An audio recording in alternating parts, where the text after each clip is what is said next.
right.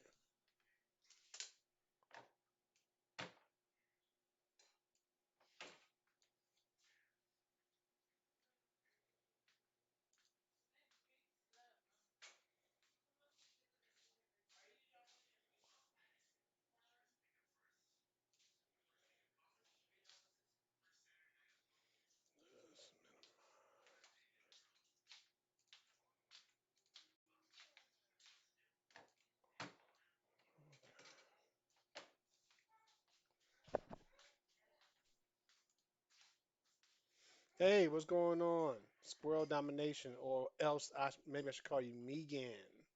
What's going on today? Apologies, I'm running a little behind, trying to finish setting up everything for you. Okay, how's the day going for you?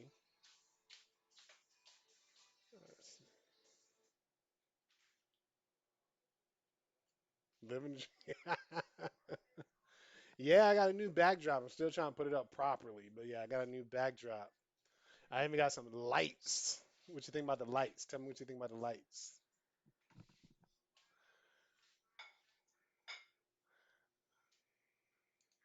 Here, what? Come on. Where are we at? Setting.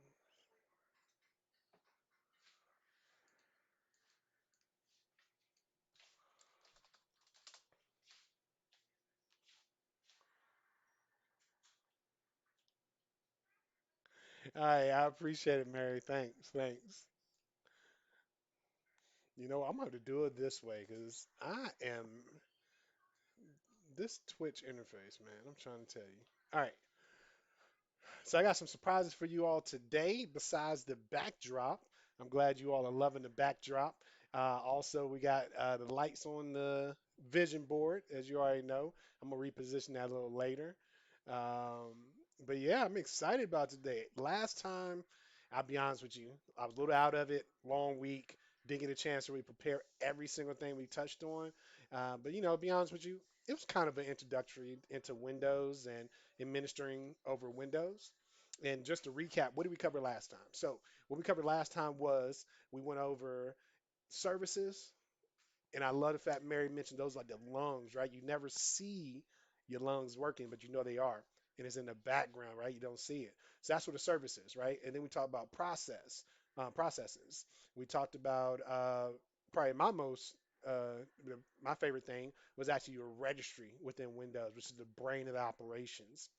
So I absolutely loved covering that. And in fact, if you read my email about tonight's session, I've been working really, really hard on trying to figure out how to install Windows 11 on VirtualBox.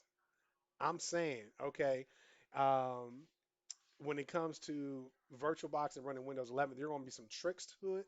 And in fact, funny enough, going over registry in the regedit application, actually that's part of the solution that you had to walk through to get Windows 11 installed on VirtualBox. So I can definitely post some other stuff for you. Um,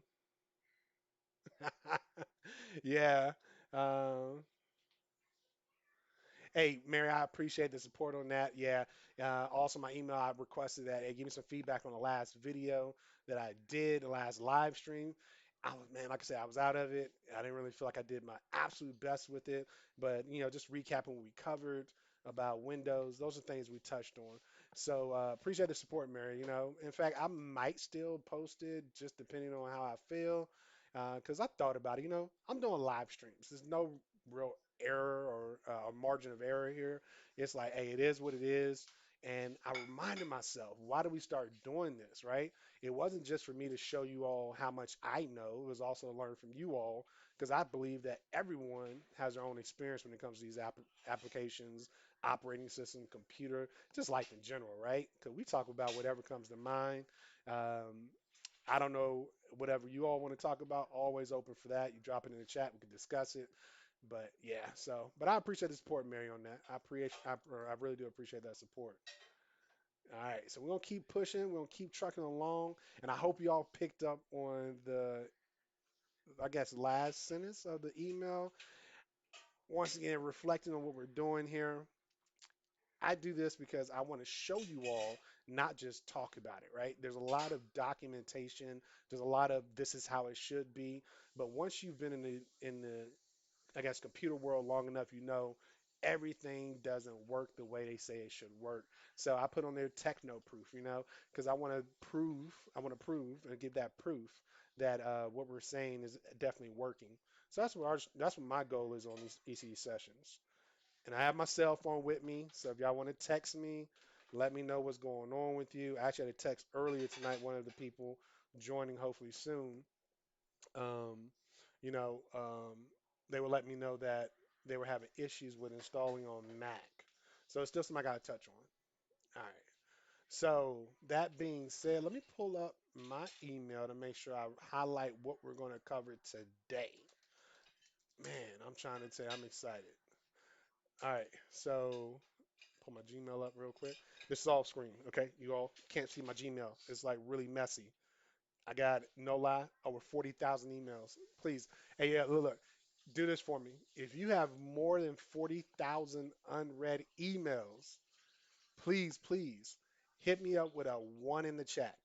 I'm not going to change my mind this time. One in the chat if you got more than 40,000 unread emails, whether it be Gmail, Hotmail, Yahoo, whatever it is.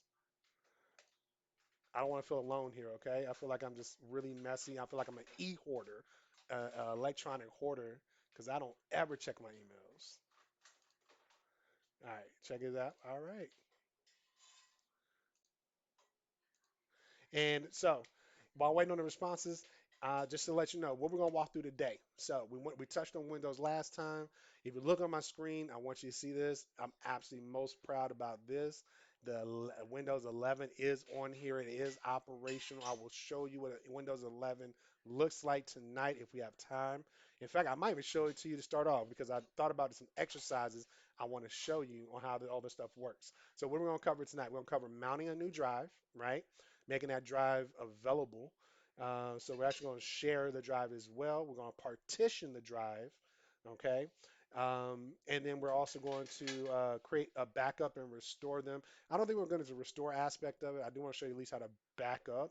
We'll probably do restore a different time because what I think everyone's really excited about tonight is getting to password recovery, right? Right? Who's excited about password recovery? There you go. I see that, Megan. Probably my AOL email. Why? Because you haven't touched in like 13 years or something. All right, so check it out. Um, I'm really want look, give me another response here. If you're super excited about the password, are you still use it? And hey, look, then you're in the same boat as me. I feel better. Okay, thank you for letting me know I'm not alone. And drop in the chat. Give me a two in the chat, right? If you're excited about the password cracking slash recovery. And I know everyone may not have gotten a chance to get Kali Linux installed or downloaded the Docker of Kali, perfectly fine. Whatever it is that you chose to do, uh, if you go and watch it. So, hey, look, Mary, I'm glad you let me know. So that's why I'm excited about showing you all today. I'm gonna let you know I've been doing Kali, Parrot OS, Linux for a while now, and I've used a lot of tools. But one thing you'll learn as you go through learning how to do penetration testing is the profession with it, right? But just learning how to maneuver around operating systems and getting things the way you want it to work. Some of those applications you run across that tell you it works this way or that way, those are some old applications, and I had to fumble and stumble learning how to actually deal with the newer stuff that works on Windows 10. Because some of the applications before only they stopped at like Windows 7, which we all know is no longer supported. All right, so enough chit chat. Let's go and jump into it. So if you're ready to follow along, you can do this part on your Windows machine. I do recommend, if you've already installed a Windows virtual machine, to use the Windows virtual machine. Excuse the background. You already know the baby boy is doing his chores for the night. So let's go and just tune into this though. We're going to start off with Windows 10 Docker. I'm sorry, Windows 10. We're going to go ahead and start this up. Oh, while that's pulling up, I forgot to tell you. I told you I had one surprise. So if you all know me, I've been doing Linux for more than 10 years personally, right? Um, And I wanted to let you all know I remembered one feature of Linux, at least the uh, I'm sorry, the Linux Windows X feature, basically the GUI, the Windows GUI we look at. I remember there's one part of it that I had forgotten about, but I remember what I fell in love with Linux. So I'm gonna show you right now what that looks like. So I think it's pretty cool. So Linux has a application called Compiz. I don't know if that's how you actually say it, but it allows you to do like desktop manipulation. And I think it's the coolest, weirdest, coolest thing ever, right? So let me show you what I'm talking about. Now, Windows came along eventually. I think Mac may do it as well, but these are some features that come along with that. Um, Click on the background here. All right, so I think you all can still see my screen. I'm hoping you can. And what you're looking at right now is the pan view of all my desktops that come installed on Linux. That's just one feature that comes with this Compiz programming. The next thing is I absolutely love is this part. This is what I fell in love with, the 3D cube. Now, come on, tell me you all don't love this. This is freaking awesome, right? You can see your chat right there. You see my desktop. Yeah, I do have multiple monitors, so it looks kind of like a pinwheel type of thing happening. But I can actually drop an image from the background. But this is something I thought was super cool when I first started. So I've ran into it again. I got it configured on the desktop just to show you all. So I hope you enjoy that. I appreciate the response, Megan. Wowie, I love it. That's some meta stuff. All right, Mary. Yeah, so like I said, Linux is like to me has always been like the forefront because it's like no holds bar. It's just like nothing holds you back in Linux. You can do whatever it is you want to do, except for play Windows games.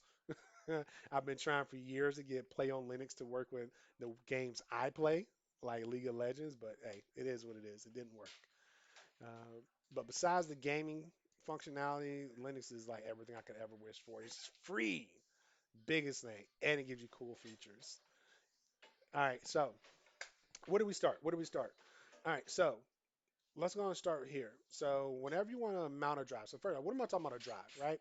So a drive is actually going to be a, it's going to be typically it's going to be a hard disk, a hard drive that you install on your computer. It could be external, it could be built into your computer, however you want to do it. But basically, sometimes when you install these drives, they don't mount automatically, all right? Or maybe you want to set it so it doesn't mount, and you just want it to you want it you want it to be unknown in a sense, right? But you want to be able to mount it whenever you get around to it. So what I'm covering right now is how to mount the drive. So like a hard disk you add to your computer. I'm gonna show you how to mount the drive, and there's two ways of doing so. You can mount the drive as an actual drive letter, so it has its own identifier, which we're familiar with the C drive, right? And that's kind of what it is. This is our primary drive to with any Windows machine. And you can always change that letter, just to let you know. If you're not aware, you can change the letter of your C drive. I just don't see the value in it, but you can if you want to. But this is the normal primary, just default drive you have. What I'm going to do is show you how to add an additional drive. And we're going to do it, like I said, two ways. Either add the drive letter here that shows up under PC, or the other alternative is say you have a hard disk and you want to share it and you want to put it as a folder for everyone to access, right? You can actually load the drive as a folder, kind of like we're looking at here. I can put it on my desktop. I want to let's add a folder here so you see what I'm talking about. Um, I don't know, just do share drive, right? Just gonna make up a name. So it pops up right here on my desktop. You can see it. So these are two alternatives. So we're going to walk through that real quick. Now, what I did not plan ahead, and I want to show you what I'm going to do because I want you to learn how to do VirtualBox, right? Now, I don't know if you recall, but some time ago, I think in our second session, I had an issue. I minimized it on purpose. Don't freak out. I did pull it down on purpose.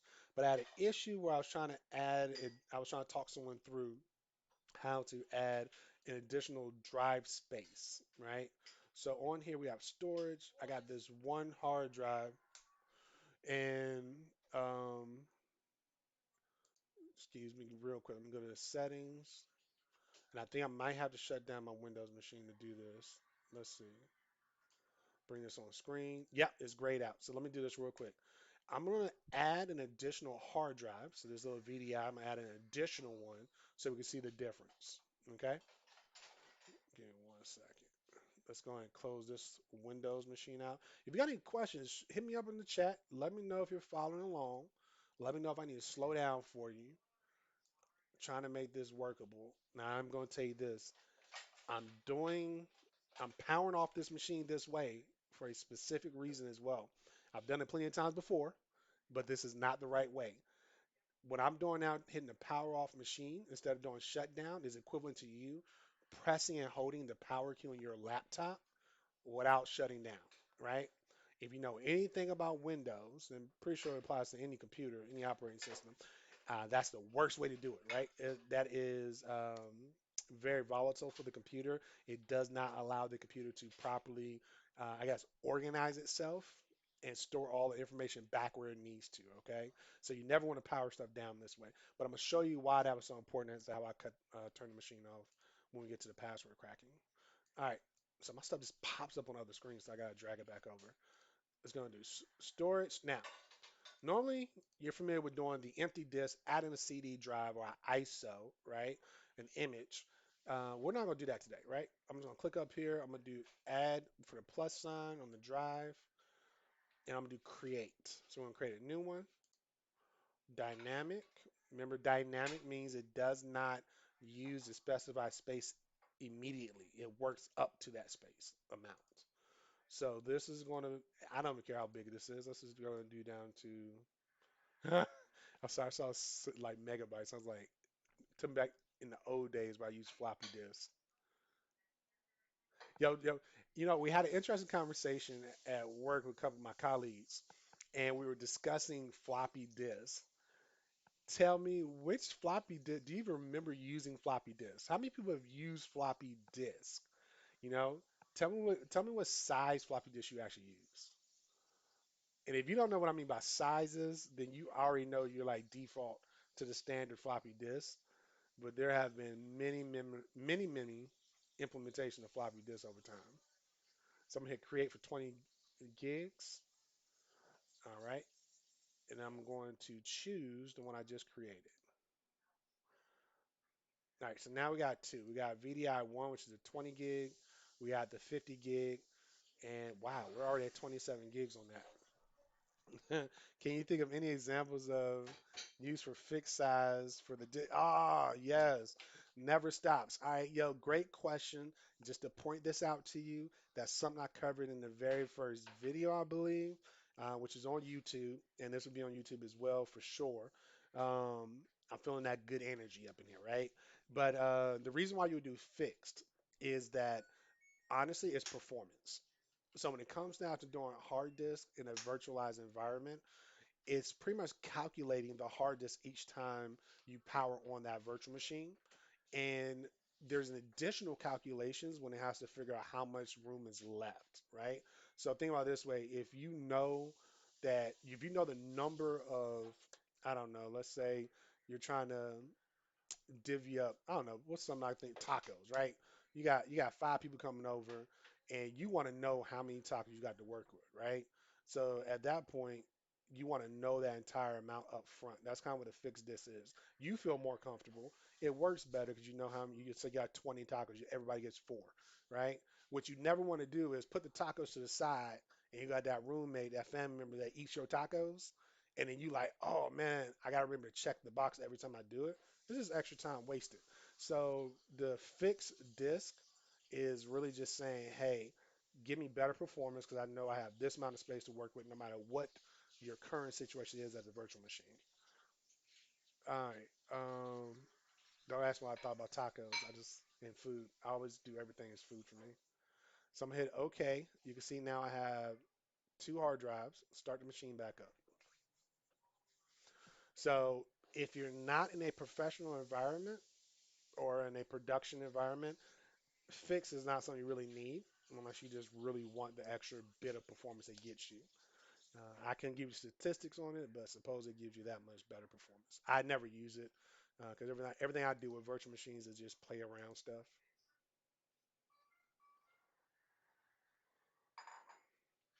All right, so I got no response on the floppy disk. Really? No one used floppy disks?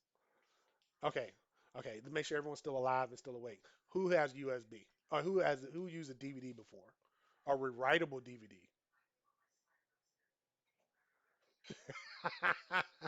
Megan, I love it. All right. Hey, look, you had a floppy disk. That's all that matters to me, Mary, right?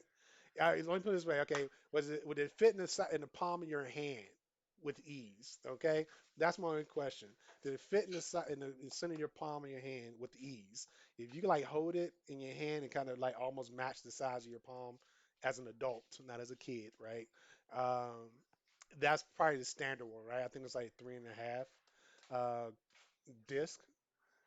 Now, I grew up and I had the larger ones, the ones like black, and they were like this big almost. I know it's hard to see, but that's the first computer I started was a Mac.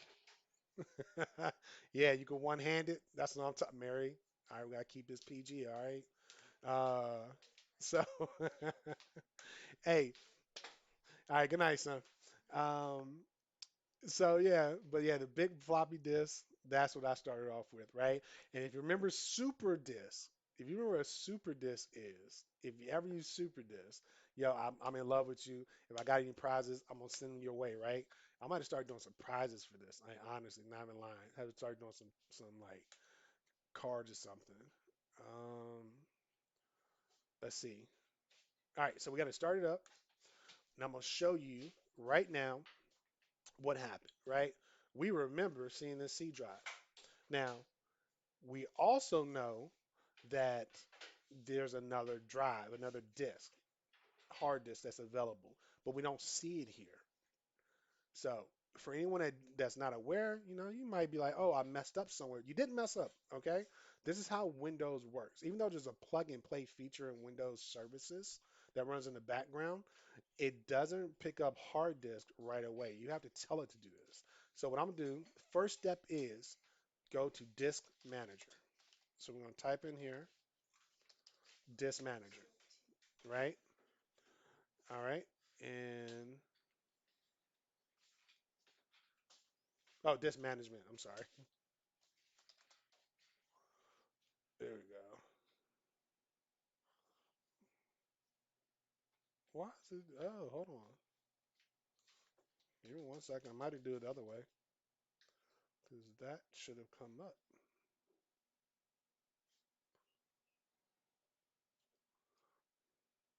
You know what? I knew this was going to happen. As soon as I try to do it on a new computer, it's going to do this. All right. So disk manager. All right. So we're going to do admin tools. Let me see if I get to it through there. Administrative tools. Give me one moment. Pop, pop. Disk cleanup. Wow. Let's do computer management, see what it gives me. All right, let me do a quick search while it's pulling up though. All right, boom, boom. I'm just going to quick Google. If something ever goes wrong, do quick Google. Disk Manager Windows 10. I'm pretty sure storage should be right for me.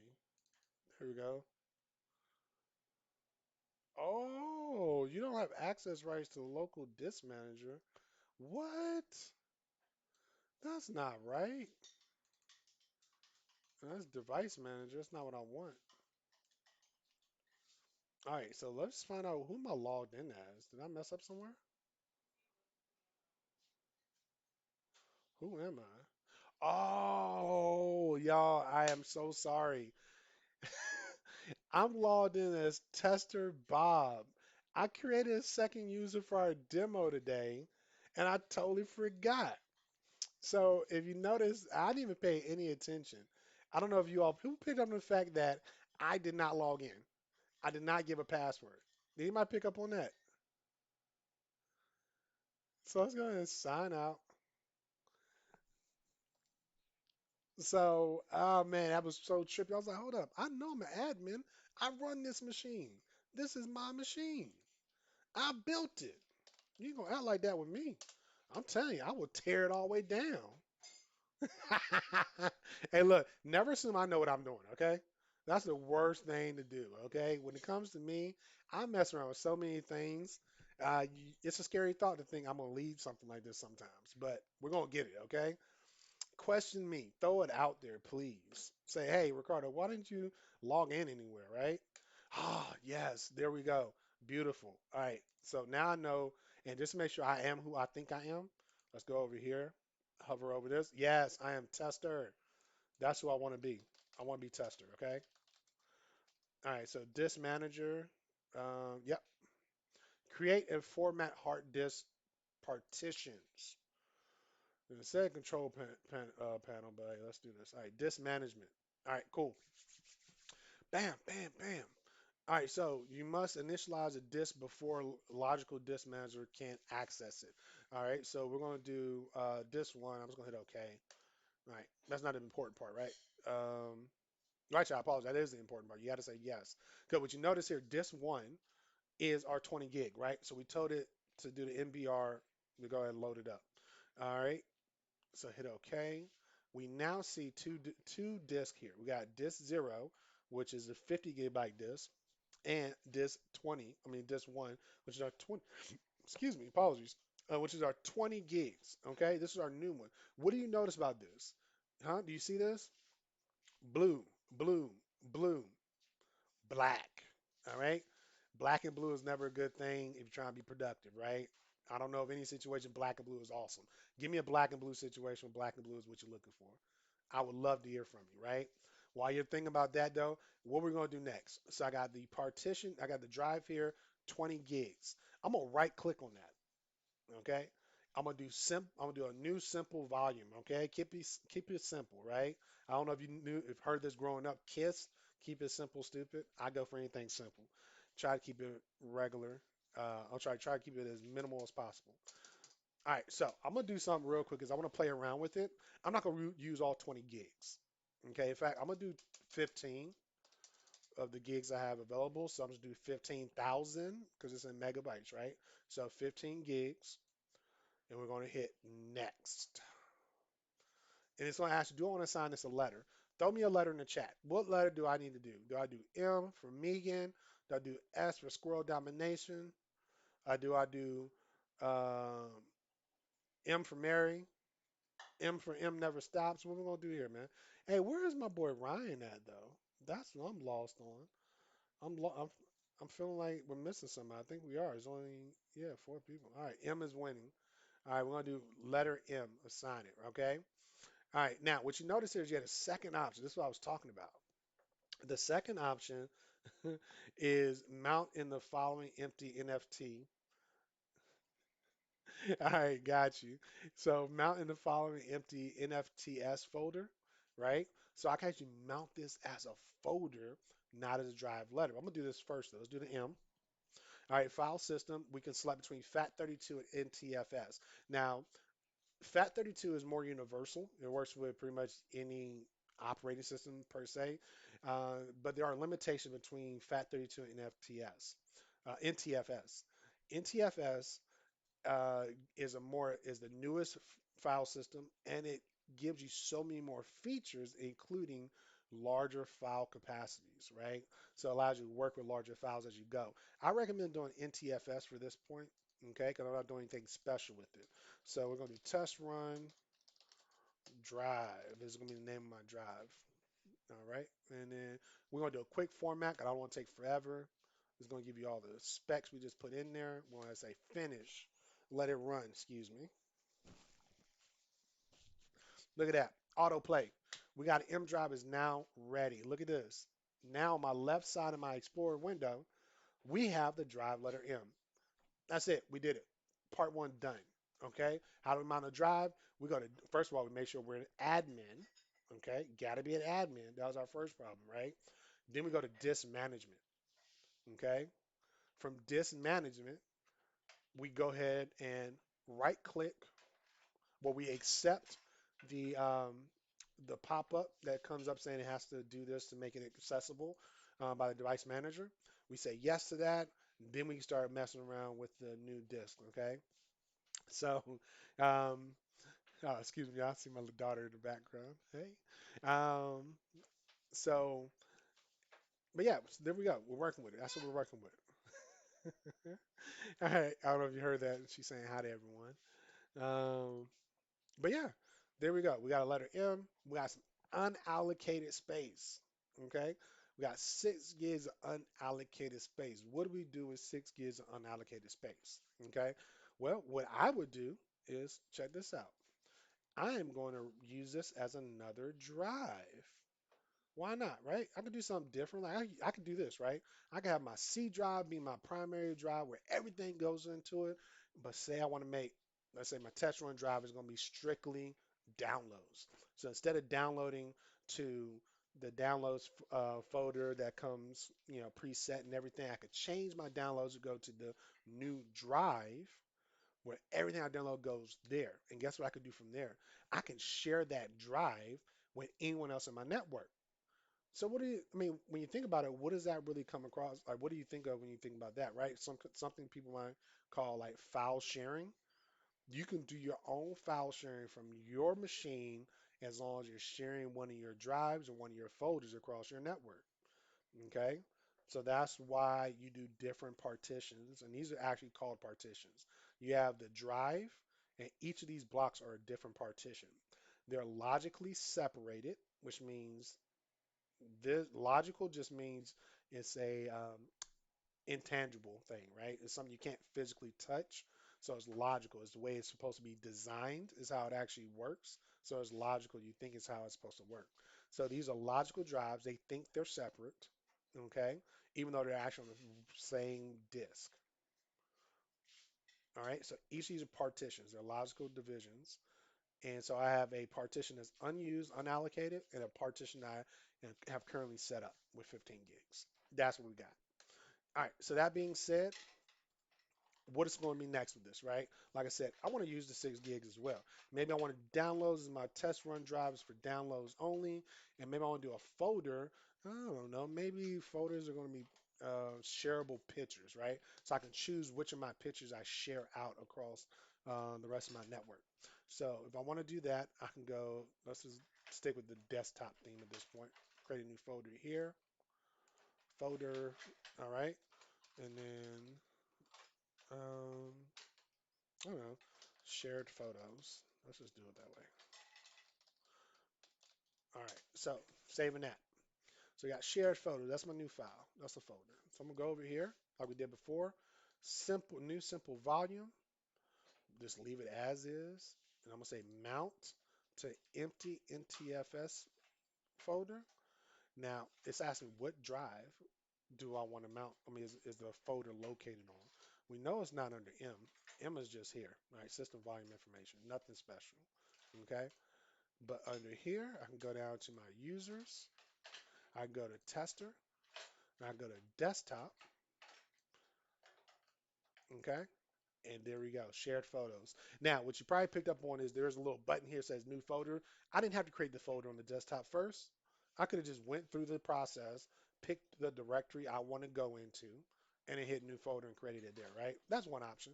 But I like to show every angle, as many angles as I can, right? So yeah, we're going to do this. Hit OK. Bam. Hit next. NTFS. Let's go do a FAT32. Okay, quick format and photos to share. Oh, too many words in there, I guess. Okay, shared photos.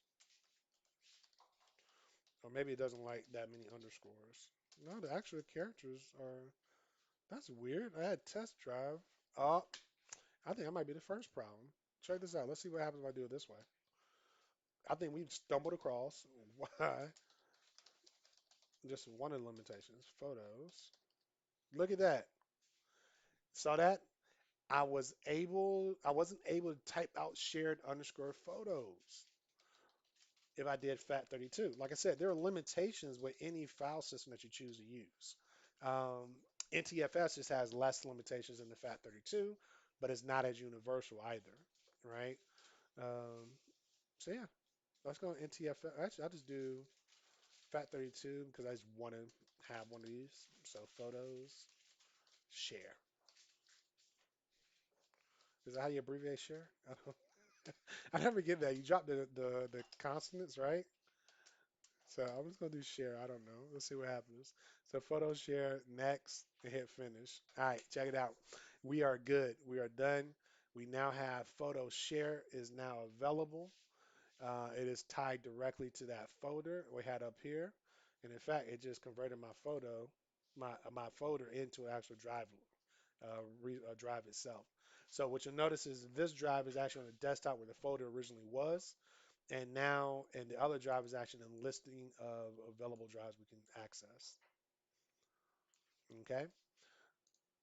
All right. So I think that's it. One other thing I was going to show you is that one thing I do like about Windows, they make it very quick and easy to resize your partition. So let's say you have your home Windows machine, right? And let's say you want to do a dual boot.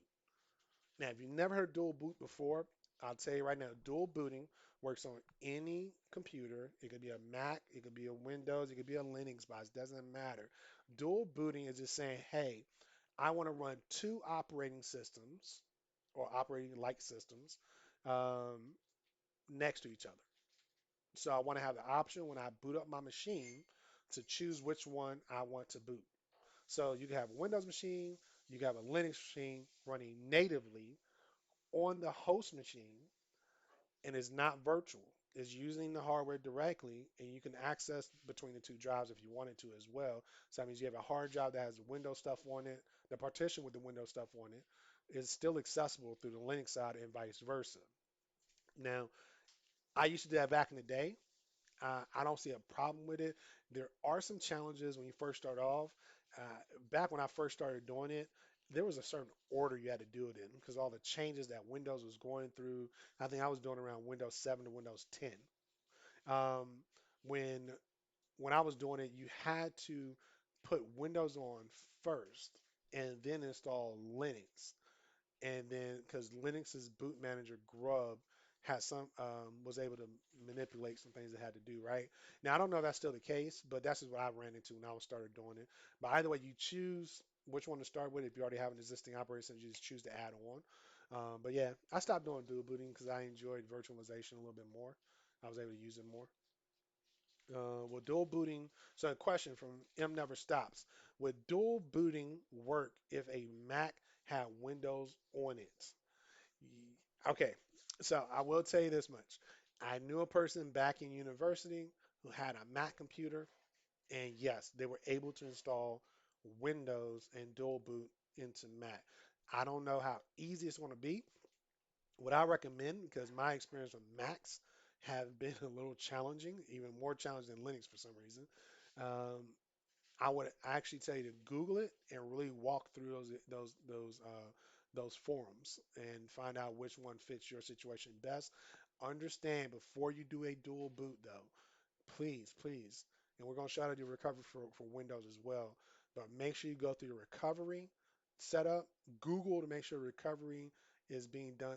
Recovery disk is being created properly. Your backup is being done properly, so that if you mess up, you can restore what you had before. Please do not jump out there messing around with your host machine, the machine you actually physically touch. Don't jump out and mess around with that unless you have backups ready and restore disk ready, or unless you're willing to lose everything. Okay, I've been in both. I've been in all those boats. I'm telling you from experience, it is no fun. But I also will tell you, I can recover your files. I recovered my files as a pain in the butt from a completely formatted drive, right? But that goes to show you there are specific ways to format drives to make sure it's formatted properly. So just keep that in mind. If you mess up and you format your drive, there are solutions to recover your hard drive, uh, particularly if you have a separate one, right? So just up to you how you do that part. But yeah, so to answer your question, I know someone that made it work. I don't know what the process was for Mac. Google it and back up and get a restore disk first. Okay, and that's for anybody, Windows, Macs, Linux, whatever you want to do. All right. So all that being said, if I want to make space to do a dual boot on my current machine, if you're running Windows, this is how you do it. Mac and Linux have similar processes. Okay, you can shrink your drive. So Windows has a very easily labeled. Right click on the drive that you want to shrink. Go down to shrink volume. Okay, it's going to do a query. It's going to say, all right, so enter the amount of space to shrink in megabytes. Okay, now I want to tell you right now, shrink the part you shrink is actually the amount of space you will have available for the other operating system. So don't think you're shrinking and this is how much is left of your current Windows partition. No, whatever you shrink is the exact number that the other drive will have available. So let's show you. So let's say I got 15 gigs. It's saying I've used some of it already. So I have 11 gigs to work with roughly.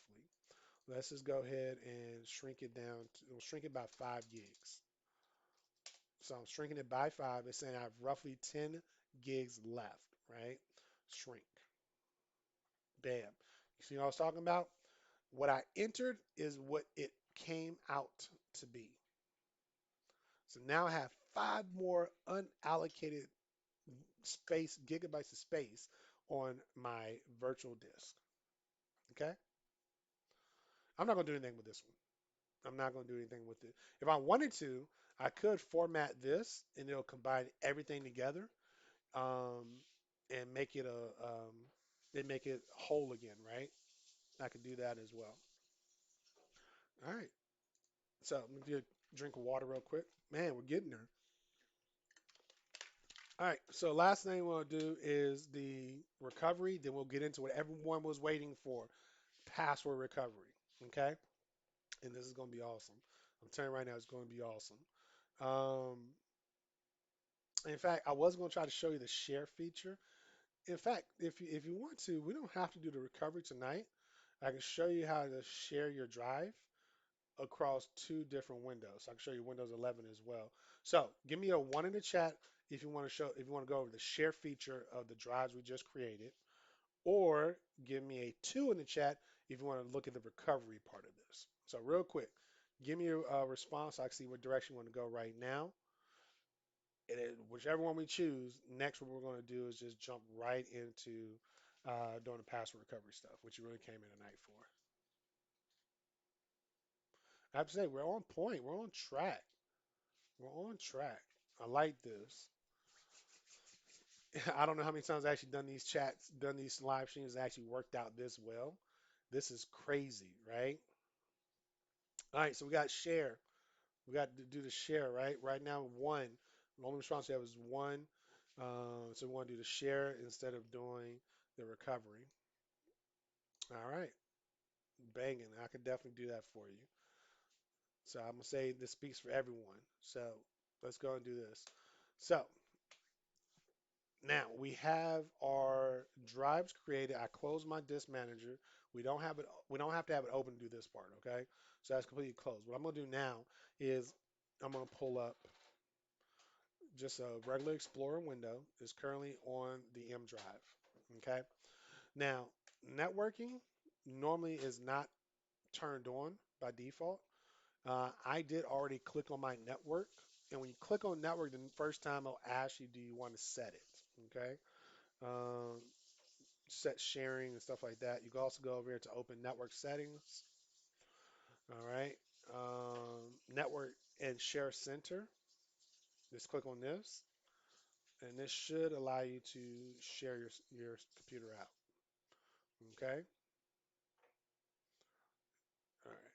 Change adapter, advanced settings. Give me one second. View network information. Set a network connection on the network. Nope. Troubleshooting advanced settings, sharing settings. Here we go. All right. Turn on sharing so anyone with network access can read, write files in the public folders. So we're going to turn that on. Okay. Turn on password protected sharing. And that's pretty much it. Save changes. So I don't think I share anything publicly anyway. So this is one thing you want to pay attention to. I just turned it on just for our demo today. Make sure we don't have any problems. Um, all right. Guests are public. Turn on network device, network discovery. I want to make sure that's on. Turn on file and printer sharing. That's turned on. So that's covered. And under private, turn on. Okay. So everything's turned on. We have no problems here. Everything is saved. Okay. Once again, I went to right down here, right clicked on the network icon, open network and internet settings. Of course, you could type it over here as well if you want to. And then once I got in here, I clicked on network sharing center to the left. Okay. So, uh, yep, I just went backwards for some reason. And go get back to where I was. Network sharing center right here. All right. And then advanced, change advanced sharing settings. Turn it back on, hit save. All right, there we go. We're done. All right, so we're good. So now our computer is ready to share, okay, across our network. Now, where's our network? How do we know what's going on? Well, first thing first, let's take care of the drive sharing. So I'm gonna right click on our drive. So I'm gonna choose the M drive for everybody here has M somewhere in the name. We're gonna share this one out, okay? I'm gonna hit sharing. Okay. It says right here, not shared. Advanced sharing options. So advanced sharing, click that button, share this folder, right? We know it's a drive. We know it's not a folder. It just says share this folder, right? We're going to say, okay, cool. So we're going to share the name. It's going to be M. We can change if we want to, okay? Because this is the share name. This is not the actual letter.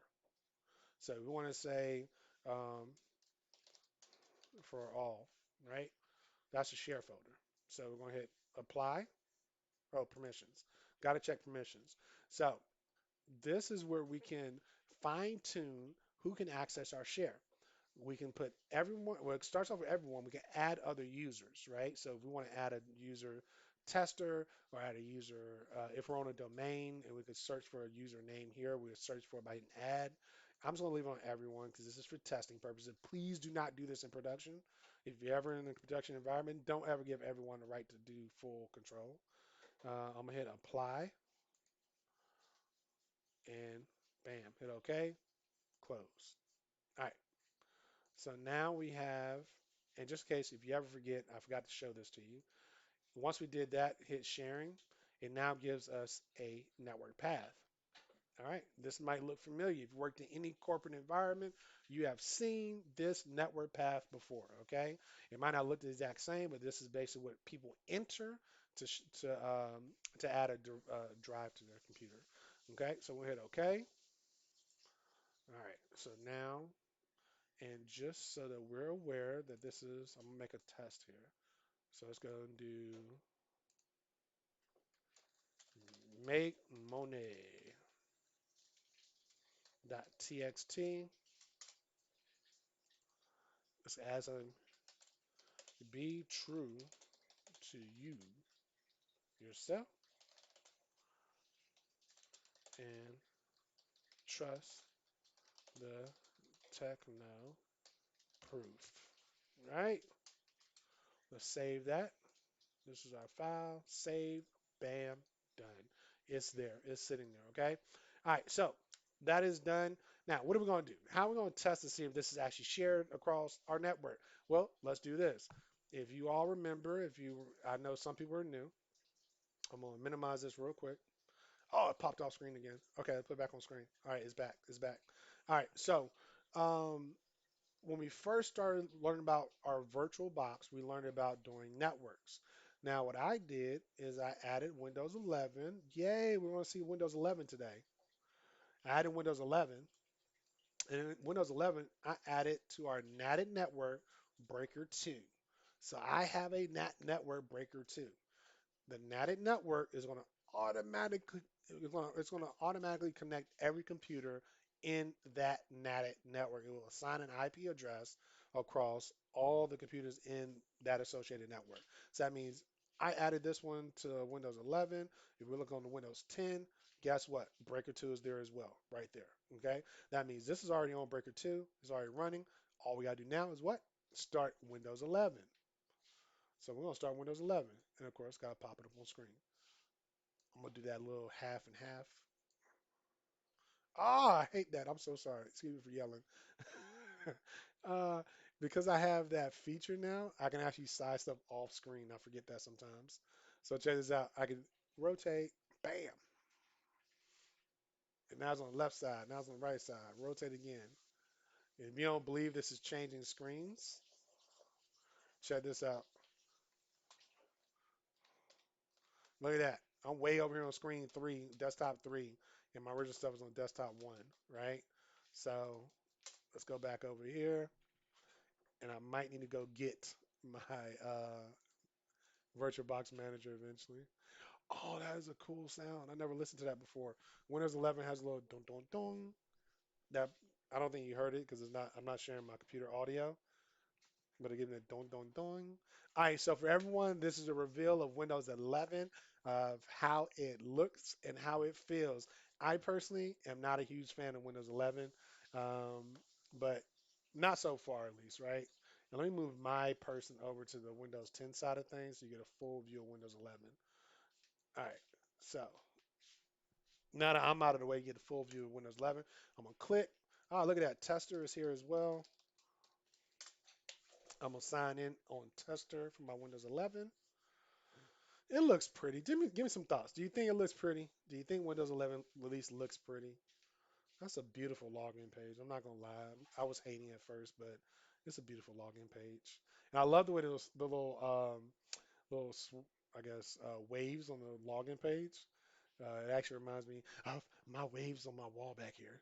I had to finish setting this up properly. Figure out how to make it straight. All right, so I got Windows 11 up. Windows 11 is working, right?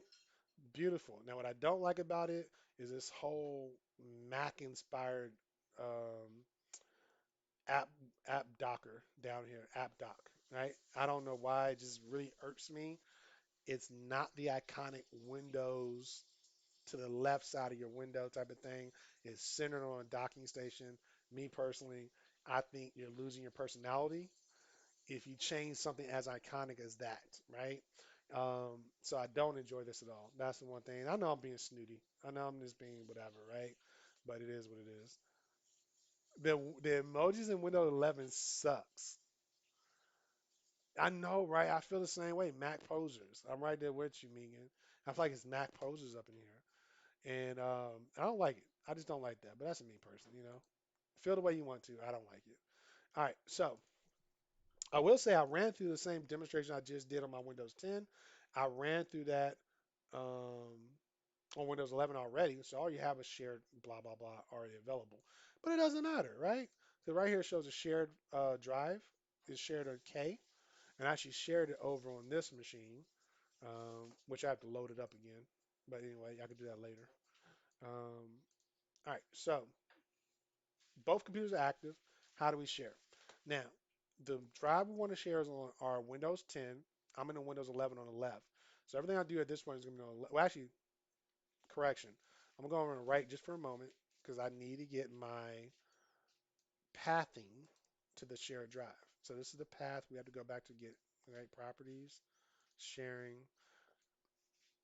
Now, I did enable copy and paste. So I can actually copy and paste from one virtual machine to another one. But if you haven't done that, perfectly fine. Just leave it up and read it. Read it. Leave it up and see if it's readable to yourself. Long as it's readable for you, right? So what I just did, just show you again, I right click on this computer, just to let you know, I'm more of a shortcut person. I'm not going to always show you where to search for it in the start menu. I'm going to show you what's quick, easy, and functional, right? For me, right clicking works a lot. So I'm going to do show more options, all right? And then down here, map network drive. Simple as that. I can select a letter, okay? And the other option we had M, and then I don't know. Let's just go with winning. W. W for winning, right? And then guess what? Paste. That's all I'm gonna do. Paste it in there. Control V, and I paste it in. Right? I could do browsing and stuff like that if I wanted to. Um, in fact, let's see if browsing. It came right up. So it sees my other computer on the network, right? Because we're sharing a network on the NAT network. So my other computer is visible as we already set up. And look at that. Shows right up. I just click OK for all, right? Done. Connect using different credentials. I don't know. Let's just see what my first credentials are. I'm going to test her on both machines. So reconnected sign in, banging. Okay. Look at that. It came right up. And this is my Windows 11 machine. I'm looking at the make money text. Make sure it's the same text I wrote before. Be true to yourself and trust the techno proof. This is my file. There you go. Now, all right, so we got one question that popped up, okay? Can you switch it in the settings? Oh, you know what? Are you talking about switch back to the Windows 10 formatting? That's a good question. I'm pretty sure that's what you're asking, right? I'm pretty sure it's in the registry. It's in the registry. Why? Because the registry is the brains of everything. In fact, when I can't remember what edition. Oh yeah, when Windows 10 came out. Well, Windows 8 came out. People hated the Windows 8, the whole little type search stuff down here in the bottom left hand side, the Cortana and stuff like that. They absolutely hated it. So people scour the web, work together, and they found out which registry keys needed to be changed to put it back to the Windows 7 layout. So, great question. I'm pretty sure you can. You would just need to go out there and find it. I didn't look for it yet. It was hard enough getting Windows 11 to be installed. Just to be honest with you. Okay. And in fact, I will show you what I had to do to install Windows 11. So just a small sidebar here because we got about 30 minutes left. Um, I'm gonna see if it shows in here. So reg edit. If everybody remembers, this is how you open the registry editor. Okay, hit yes. All right, I'm gonna go on local machine. I'm gonna go to systems, setup, and let's see if it kept it. Ah, it got rid of it. Okay, that's really cool. So during the, and I'll have to bring up my Linux box to show you this. So I'll bring up my Linux stuff here real quick. Um, yeah, I know where it is. Um, I gotta remember my directory. So please don't be alarmed. This is a different computer. This is my host computer. The window you're looking at now is my host computer. If you're new to this, so I like to make sure ISOs. Oh no, don't freeze on me. Okay, started freezing, and I think, yep, changes to make. Right. So by VI, what is the um, they have code. Let's do code changes to make. See if that works. Oh, I'm a genius. I've never done that before. Okay, cool. All right. And I don't think that worked like I thought it would. Why did it open my file? Oh, it's in a different one. Oh, I'm just showing you all kind of stuff, my numbers and everything. All right, never mind. Well, I will open the file in code. Don't save. Okay. Here, let me just do it the old-fashioned way. So I was going to open the file in VI. So change to make. So this is what I had to do to install Windows 11. I had to do a Shift F10 when the error shows up, and I wrote all this out myself. That brings up the editor, right? Registry. Oh, sorry, it brings up a command prompt where I type in regedit to launch the Explorer. And then from here, I set up the new key, which we learned about keys last time. I showed you how to make a key last time to disable the in private viewing, in private browser for Edge, right? So I showed you that last time in the last video. But I created another key here, add all these values to these D word strings, and that's it. And it's all, and I even put on here, you can make your own malicious ISO as well. So it's kind of interesting. Um, but yeah, that's what it is. And this is the YouTube video I watched to get here. Banging. All right, so that's what I go through to actually get it installed. All right, that being said, everyone, I appreciate the time so far. We've covered, just a recap real quick, we covered Recap of the last session where we just talked about what a service was, processes, and the registry itself.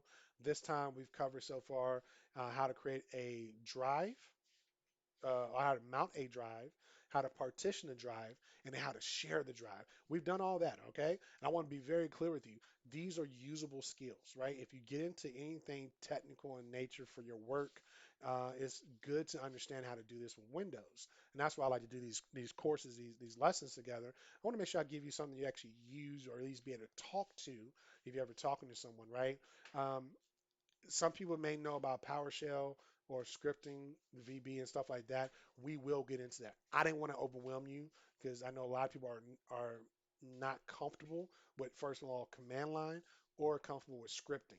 But trust me, you stick with me, we're going to get to that point, okay? So we've done the creation of a drive in VirtualBox. We mounted the drive in Windows. We shared the drive in Windows across two different machines. I hope you all are happy. Now let's get into the bread and butter. Tonight we got 29 minutes to do so because I got daddy duties. Okay, 9:30, my baby is calling, and she needs to make sure she gets some sleep tonight. All right, so what we're gonna do here. So two things I'm gonna cover with you. Okay, first of all, I'm gonna cover how do you recover your password or crack the password with Kali Linux from a Windows machine, which is Windows 10 or 11 will both work. Anything Windows 10 and below will work with this, okay? Also, I'm going to cover how do you recover your password on your host machine if you ever have anything happen, right? You don't have to have a recovery disk. You can have a Linux distro on a USB and load it into your host machine and boot from that USB. And I'm going to show you how that looks from the VirtualBox perspective. But understand, what I do in VirtualBox is the same thing you can do on your host machine, okay? I just going it's gonna look a little different, but we're gonna walk through that, okay? And remember, my blog posting I will have up before next week's session, so you can always go back and read every single and watch the video. I mean, watch the photo, the picture clips as well. I'm gonna post all the pictures I can, as always. Watch it, learn it, review it, whatever you gotta do, just make sure it sticks, okay? Now, what I'm gonna do a hard shutdown, which I tell you never do this on your actual host machine. This is very bad for your computers. You always want to do a proper shutdown. I'm not doing it this time because I want to show you something. All right, so what I'm gonna do now, shut down both of those machines. Where is? Oh, sorry. Give me 1 second. I gotta get my manager back open. Let's take it back over to my original screen. Bam. All right, so this is my original. All right. It's probably a faster way of doing that too. I could just drag and drop from another view. All right, so let's do this. My red box is my paired OS. I'm gonna start that up. Y'all, please, please, please give me some of the good energy so this starts up fast because this thing takes forever sometimes. All right. So I just thought about it. For those who I emailed tonight, I don't think I added the attachment. I do apologize. The attachment I added in the original email for tonight's session included the SAM file and the system file. These are two files that are needed to crack passwords. The reason why the SAM file is where I mean it hosts all your actual user logins and hashes. And if you know anything about cryptography, which I'm pretty sure some of you may have heard but may not know about, cryptography is just how we mix and gibber and like make gibberish of plain words we normally read. We turn it or return password into a string of characters that make no sense to a normal person, right? That's a hash, but it's one way. It cannot be reversed. So the SAM file holds all the usernames and hashes, which are your passwords in cryptic form. It holds in one place. The system file actually tells the machine how the system boot key is a part of this is in the system Hive registry file, right? And it tells it what to. What's the best way to put this?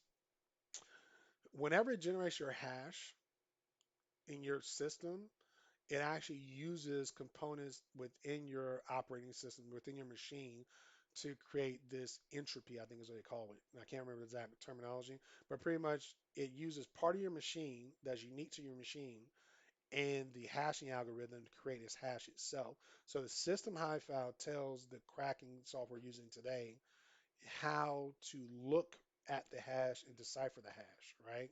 Well, not even decipher, but how to recognize the hash and pull it out. I know I'll probably butcher that explanation, but you'll see it for yourself. That's all that matters. Can you do it, right? And I'll work on how to explain that when I do my blog posting. So I'm gonna sign in to this machine. This is my pen testing box. Yeah, I'm gonna tell you right now. M never stops. Thank you so much. You've been asking a lot of questions. I appreciate it. Ain't nothing like good old questions. All right. So y'all, this is my pen testing box. As you can see here, I have already copied my Ricardo SAM and Ricardo system into this into my pen testing box. Okay, I don't have much more to do here. What I'm gonna do is um, bring up my terminal. Okay. All right. So if you're in Kali Linux, make sure you follow along with getting the files, okay? So your files, what I recommend doing if you do not have VirtualBox set up, is I recommend that during the Docker, you mount your local hard drive to your Docker when booting up. So you just drag and drop them into the Docker instance of Kali. Or if you're doing VirtualBox, make sure you have your guest additions installed. Turn on the bidirectional drag and drop or copy and paste and just drag those in into it or copy it over or mount the share folder between the two, the virtual box and your host machine, right? You have a number of options you can do this, but just get it onto your file system. If none of those are working for you, go to your email and download them. Okay, log into your email through your Kali box and download it. Now, I will say I'm using a different operation, not using Kali. I'm using Parrot OS, but this part's going to be the exact same. Our prompt are going to look different, but it's going to work the same way for you. Okay. All right. So, and I'm gonna walk through the absolute basics of this. All right. So first of all, I'm gonna show you the old way. For Windows 7, what people tell you to do if you just Google it and not really do any extra work, or even if you do Windows 10 for some reason, they're still saying the same crap about SAM dump 2, but it doesn't work anymore. And I'll show you what I mean by that. So SAM dump 2, let's just go ahead and do a man on this. Now man just means manual. So I'm gonna do SAM dump 2, and I'll pull up what it does, right? It retrieves the sys key, which is from the system file, the system hive I told you about earlier, and it extracts hashes, and that's from the SAM. Now look at this. It straight tells you this. It's only through Vista. I didn't believe it at first because some people say it works for Windows 7, but guess what? This right here does not work for Windows 10. I'm just showing you what you would normally do with it. So only thing I'm gonna use is the option of outputting file, right? So now I know how to use it. And then it gives an example right here, right? This is the syntax. And we scroll down, it should give an example, which is right here. And this is your example, okay? Now, because we have our files locally, we don't need this part, but we are going to use this in the second part of this. All right, so bam. That's our example. I'm going to hit Q. That will close me out of that window. So the letter Q on your keyboard will quit, and it'll go back to your prompt, okay? All right, now, what are we going to do here? Let's go and do SAM, dump 2, okay? Then it said use O out. I mean dash O stands for output, right? The file. We're going to do little squiggly, That is tilde is how you actually call it. But that just means your home directory. Okay. And in fact, I don't want to do that, right? Um, but actually, yes, I do. I want to do tilde, and I want to do desktop. So it has to be capital D, desktop, and then I'm gonna put um, I guess output, no, Sam cracking. I'm just making up stuff. So samcracking.txt. All right. So that's my output file. Then it says, what is your SAM file? So my SAM file is on, I'm sorry, your system file is the first one. You have to do it in that order. Don't do SAM before system. It really will not work. It'll give you some kind of weird error. So make sure you do system first, then SAM. So we do desktop, and then we do system, and we do Ricardo's system because I renamed it, right? So Ricardo's system file is first. Then we do tilde desktop, Ricardo's SAM file. Okay, that's it. Simple as that. Let's go and take a look at what happens. Oh, I hit the wrong key, but it still did it. Okay, I hit the little right bracket for some reason. Fat finger that. But check this out. So I got this pulled up now. I want to point out one thing to you that you're not going to that is going to prove it doesn't work. What we're looking at here is the SAM readout, the readout of the SAM file. Like I said, has all the names of that system. Now, I want to let you know, I created tester.bob after I did the extraction. That's why you don't see it here, just in case you caught on to that. All right, now, this is the original one, but we have disabled accounts. We have administrator, guest, disabled. We have some gibberish stuff they can't even read. But what do you notice? These hashes, right? So you got the LM and the NT. I believe the LM hash is first, the NT is second. But anyway, so this is the hash though for the password. These are all the exact same. Now we know I have a password for tester. You saw me log in earlier. Why is it saying my hash is the exact same output as the other ones? Now let's be real. You can have hashes that are generated by different passwords. That's called a collision. It doesn't happen that often though. This is suspect. It doesn't work, right? So let me show you which method I did end up finding that did work. So what I'm gonna do is and you can do this as well. I don't have to do this, but I'm doing it just to show you how I found it. So find / which means root directory in Linux, and I'm gonna do iname, which is the same any capital or lowercase name, and then I'm looking for cred dump 7. I'm gonna do another.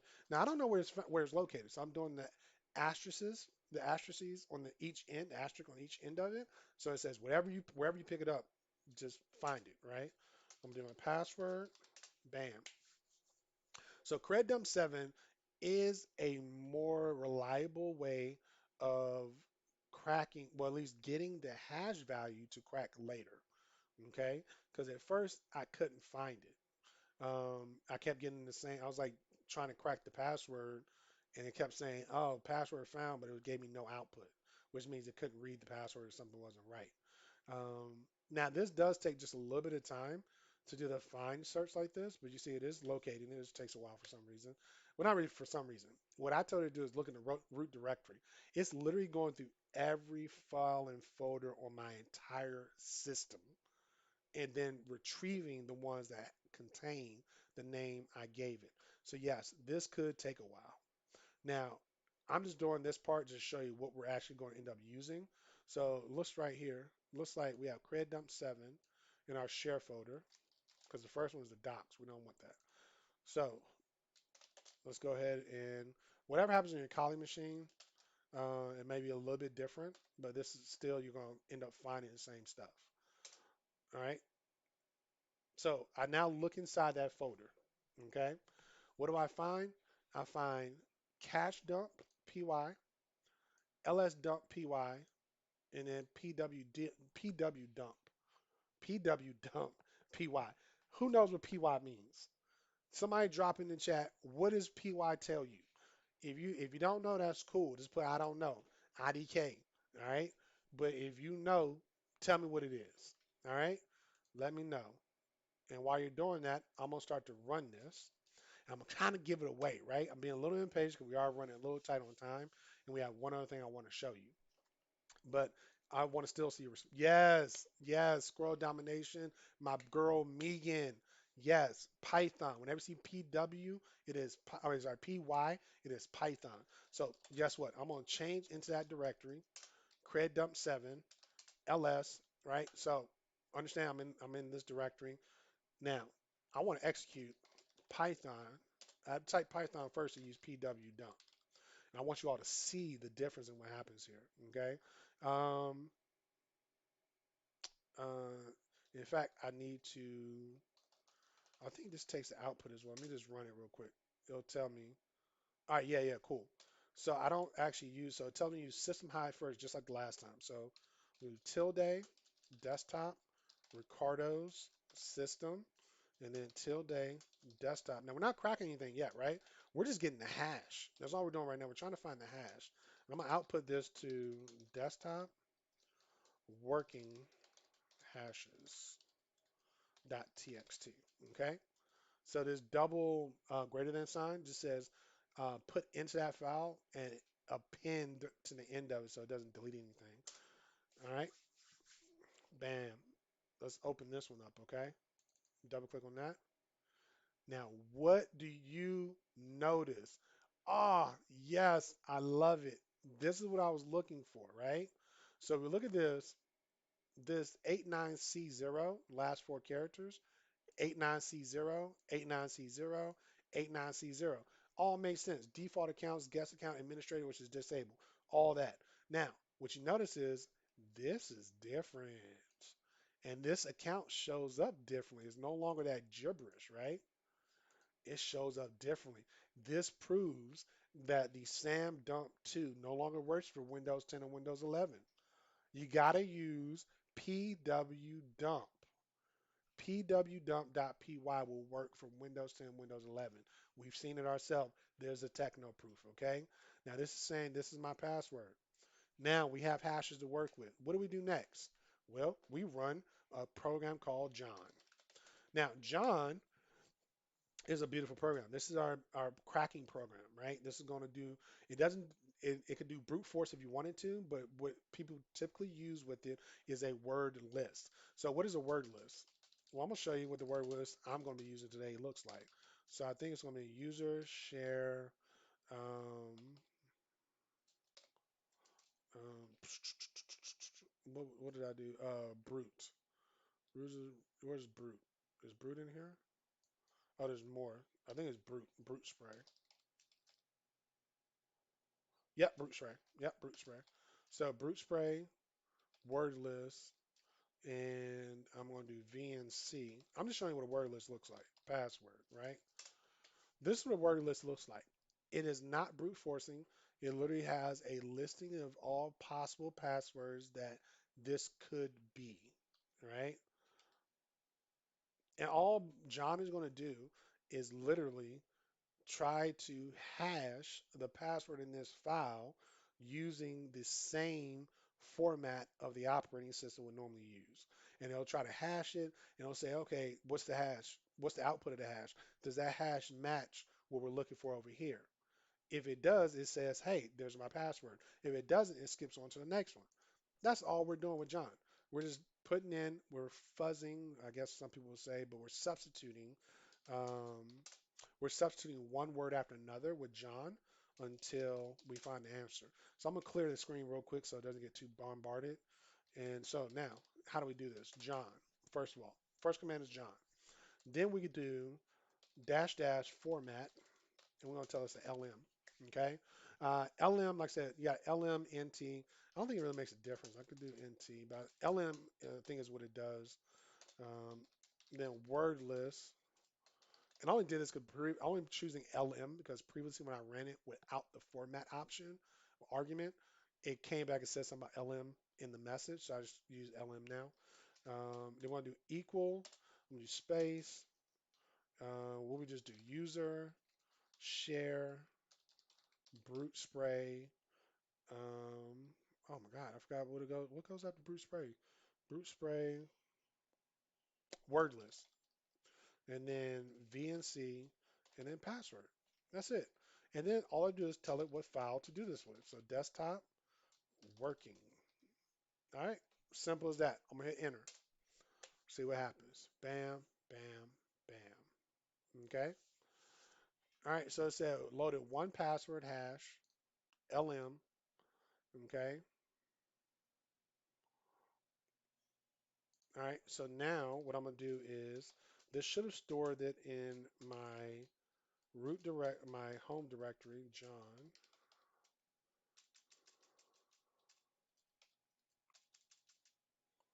Actually, did it store it here?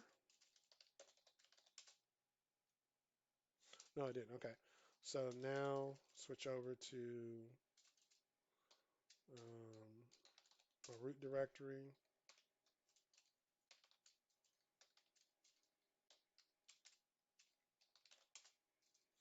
All right, we'll look for the John POT. All right, so VI, and the POT is just where it stores its output. So forward slash John POT. All right, so there we go. This is my password. And I just thought about it. This is still there from last time. So let me do this just so you know that this is really what works. So I'm going to do up arrow. I'm going to change the command to RM to remove that file. So the file is no longer there. I'm going to run my crack again. Bam. And normally it gives the password and output, but for whatever reason, it didn't do that. Okay. So, oh, didn't mean I'm going to do LM. Oh, VI. All right. So LM didn't work actually. That's why. So let's do NT. Because we know the password's in there. There we go. We had to do NT. I apologize. So LM actually didn't work for this for some reason. All right, so we did NT, so we switched it up. So it did give a password for tester. That's how we know it works. So it said my tester login is password. Bam. Give a drop me a one in the chat if you enjoyed how to do the cracking of a password on Windows. I have one more thing to show you. And while you're responding to that one, because I know you're gonna put a one in there, we're gonna go ahead and shut down this box. I'm gonna do it the rough way because I'm trying to get this done before I go over. Thank you, thank you. M never stops. I appreciate the love, man. Thank you. Now, so this is the way I told you we're gonna do password hacking slash recovery. So there's two things I'm gonna show you, right? So in fact, I show you the password hack, which is using the PW dump. Now what I'm gonna do is show you how to recover but not actually recover. I'm actually going to show you how to blank out your password. What's better than that? You can crack the password and get the password using one method. Now, let's say you don't want to go through that headache of getting John installed or anything like that. What you can do is run a live disk of Kali on your Windows machine off a USB, boot into the USB instead of booting into Windows, and you can actually access the hard drive for Windows and get everything done that way. It's really cool. So what I'm gonna do now is Windows 10. I'm gonna go to Settings, and I'm gonna take this optical drive, and I'm going to install on. I'm gonna load into here my 64-bit Kali. Right now, I did try the light version. Light Kali doesn't have all the same software, so it won't work the same. But if I go to the full version of Kali, and I do the XFCE version. This is 2018. It's an older version. It's not the newer one I sent you a link earlier with. This is a newer one. I mean, this is an older one, okay? But it's going to work the same way. So I'm going to boot up Windows 10. And what you'll notice is instead of going to Windows 10 login, it's going to pull up Kali. And I'm going to say go to Live 64. I hate it pops up another screen. I need to fix that. Anyway, let's get to the primary screen. Look at this. So it's actually Windows. You can see the top of the banner for the window itself says Windows underscore 10 underscore Docker. We're in Windows, right? But I'm loading Kali. This is a live disk. Okay, this is live disk, live USB, whatever you want to call it, right? This is what they're talking about. Now, what's your login? Well, I've been doing this long enough. I already know. Typically, Ubuntu versions of Linux have the default login for root as reverse the word root. So what does that mean? You type root for the username, and you type in TOOR for the password, and now log you in. Now I'm hoping this works fast enough I can show you. I'm gonna do default configurations, doesn't matter. All right. So test run drive. Look at that. I got all these drives we already created. It sees everything. Now check this out. I want you to see this. Okay. When I click on this, because I mounted the disk incorrectly, it's actually going. I mean, because I shut down the computer incorrectly, it gives me these lock folders. What does that mean? That means it's read only. I can't work with read only. I need accessible stuff I can actually modify. This is the problem with doing hard reboots. Hard turn shutdowns. Your system does not have the time to make itself secure and comfortable, right? It's all edgy. Like, what happened? My entire world collapsed on me. I don't know what to do. It locks itself down, right? And this will show you that it did that. So what I have to do real quick here is I'm gonna shut this down again, and then hit power off machine. And I think we'll run just a few minutes over, but I want to make sure I show you this. Make sure this is not in. So I want to boot into Windows. And all I'm gonna do is boot into Windows, and guess what? Do shutdown. Do a proper shutdown. And I'm gonna show you how easy that is. Do a proper shutdown. Yep. Simple as that. It's like magic. But it's gonna be like magic when you see what happens. It's gonna blow your mind, man. Because honestly, I'll tell you, I didn't realize this was a problem because I spent at least 30 minutes. I know it's sad to mention, but I spent at least 30 minutes trying to figure out why it kept booting, it kept opening the drive as read only with all the lock signs. And I finally I came across the right blog posting. I think it was Stack Overflow, which is like I don't know. For me, it's either Quora or Stack Overflow, and I use something like System something. I can't. No, Stack Exchange, Server Exchange, Services. I don't know. It's another forum that's really popular. So tester, we saw the password. We know the password will work, right? So now you know my password. Oh, shut down. Okay, we're gonna properly shut it down now. Get a drink of water while this is happening.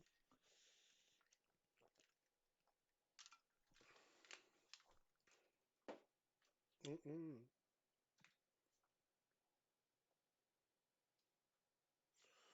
Okay. All right. So now let's do the same steps we just did. We're gonna load in the Kali storage, empty. Oh, I'm on the wrong screen. Sorry. And go to Kali XFCE. We're gonna load that in. Start the machine. We're gonna watch the magic happen. Okay. Please stay on this side. Please stay on the side. Of course not. Of course not. It wouldn't do that. It doesn't love me. All right. So we're gonna let it boot up here, and I'm gonna show you a quick set of steps so that you know how to mount a drive in Linux. And this is going to be totally new to you. Don't be overwhelmed. This is going to be on YouTube. You can watch it again later. Okay. You can learn it as you go, like I do everything else I do in life. All right. So we're logging in. Bam. Default config. Check this out. Look at that. All the folders are gone. Isn't that lovely? Yes, it's lovely. All right, so you see it's actually mounted here. I'm not going to work any magic here. I want to show you something really cool though. So let me pull up the terminal, right? Normally I show you to mount, and I can show you how you would mount a disk. So you do fdisk L, okay? And then you look for the drive. Because understand, first of all, you are, oh, that's daddy duty alarm. I'm going to beg my wife for a couple minutes here. Almost done though. So remember we have multiple hard drives on the Windows box. What I do is look for the size, right? This is one we want. This is the device. Normally, all you would do is find that and do mount, paste that in. Well, if it copied it, paste, bam, right? And then you tell where to mount it to, like M mount this, right? It'll mount the drive to that location. I don't need to do that because it's already mounted here. So I'm gonna close this out. I'm just gonna actually clear the window. So it's mounted here already, so I know where to go. So I'm gonna copy this over. Um, CD over here. All right, now Windows SAM files, all the high files are located in the same place on Windows system, and that's going to be under System. I'm sorry, under Windows. Come on. Yep. Okay. So CD Windows. Ah, the tab isn't working. Why is it saying not a directory? It's right there. Okay. All right. Let's do it another way. All right. So I'm gonna go through here. Windows System 32 is what I'm looking for.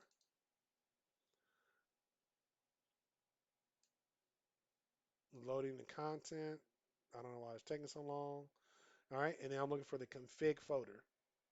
And that's it. So this is what I'm looking for here. All right. And in here we have SAM and we have security system. We have all those. Okay. All I need to do is copy this, or I can right click. Um, I can right click and open in terminal from here.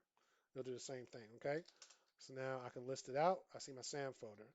Now there is a program that's built into every Kali or pen testing, I believe. Change NT password. Um, Bam. Yes. So all we have to do is do the option L for list all users in the SAM file. So let's do that command again. Option L, and then tell it to go to the SAM file. Bam. Look at this, everyone. Look what we have. We now see every one of the users currently, if you recognize, all these are the same as we saw before in the other Kali when we were cracking the password, except for tester Bob. And like I said, that's only because I made the SAM file extract before I actually did this video, did the live stream tonight. But tester Bob is blanked, right? Let's make some changes. So how do we make changes? Well, I'm gonna tell it U for user, and I'm gonna say let's go to tester first and it leaves Sam on the end of that. And now what it does is say, hey, do you want to blank the password? I say, yes, I don't remember the password. Well, I'm a bad guy, and for whatever reason, I'm in your system, and I want to take out your password. So I'm gonna hit one. It now says password is blank. Am I sure that's correct? Let's hit Q and save it to the SAM file, and then do the list again. Look at that. It now says my password is blank. Beautiful, right? Come on, give me that one in the chat if you love it. Give me the one in the chat if you're loving this. Let's go one step further though. Remember earlier, I had a problem with tester.bob, and tester.bob did not allow me to do the disk management because it wasn't an admin. Well, guess what? I'm not going to have that problem today because what I'm going to do is I'm going to change this here, tester.bob.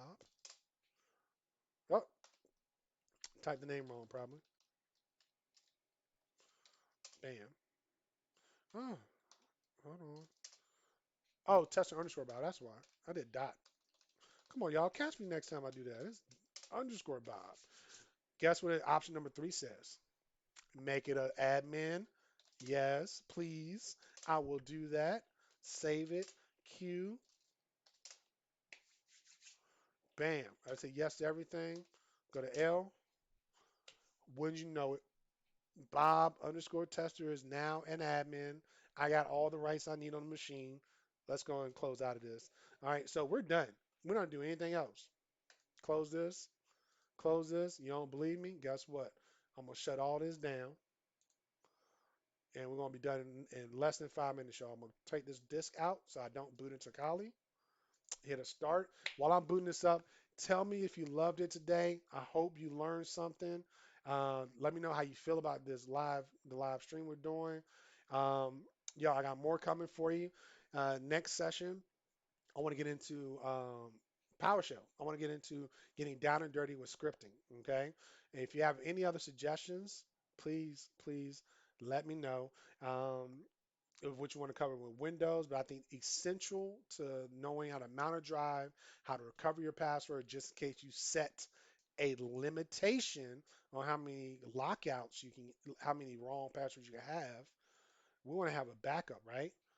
Um, so knowing how to recover a password or even blank a password, damn, that's what we did today. So these are essential things I think you need to know and understand as a system admin for Windows. Next is I need to get you comfortable with PowerShell. I need to get you comfortable with getting into command line. So that's what I want to venture into next. What we can do with command line and going from there. Man, please, please, somebody drop a one in the chat if you enjoyed today's session. As you can see here, I don't have anything else to do for you.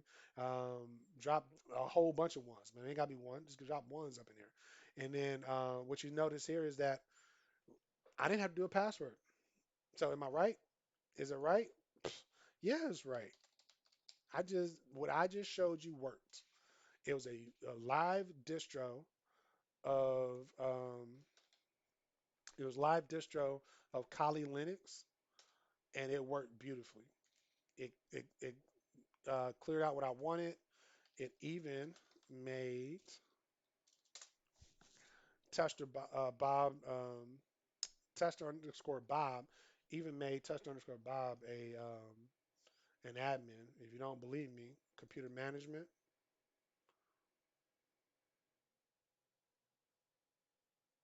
As soon as it loads up, and then local users, Tester Bob. This is where all the marbles are, right? This is the techno proof. What are we a member of? Administrators wins. Yes, we won. We did it. We did it. We did it. So we are done for the day. I look forward to getting with you all next week on Thursday. If you have any questions, hit me up an email. If you have any friends you think might enjoy this live stream, I'm now comfortable opening up to more people. Just send them an email, tell them to hit me up. I'll add them to the email list. And we'll go from there, y'all. I love this. I enjoy doing this. And most of all, I love learning with you and showing you what I know. And hopefully you all break me off some knowledge as you go.